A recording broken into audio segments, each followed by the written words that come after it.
Magandang umaga po sa inyo mga ka-chibi.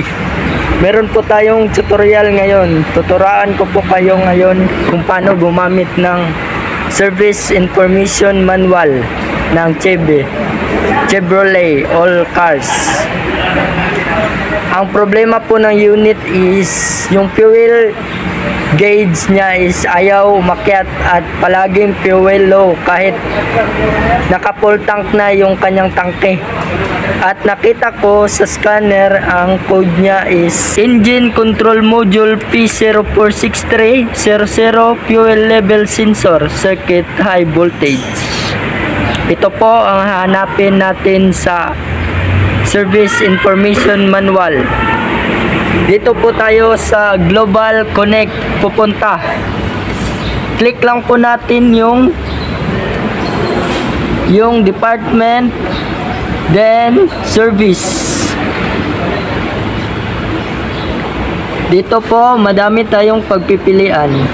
Ang hanapin natin is yung Service Information Manual. Then ang unit po pala natin is 2019 Chevrolet Colorado.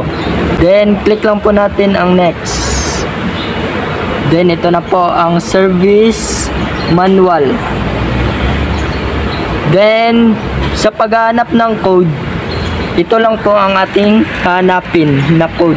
I-click natin sa ganyang keywords ang P0463. Click lang po natin dito sa of these keywords. Then click lang po natin ang P0463. Then search. Then automatic po yan lalabas sa display. Dito tayo pupunta sa display and gauge. Yung DTC P0463.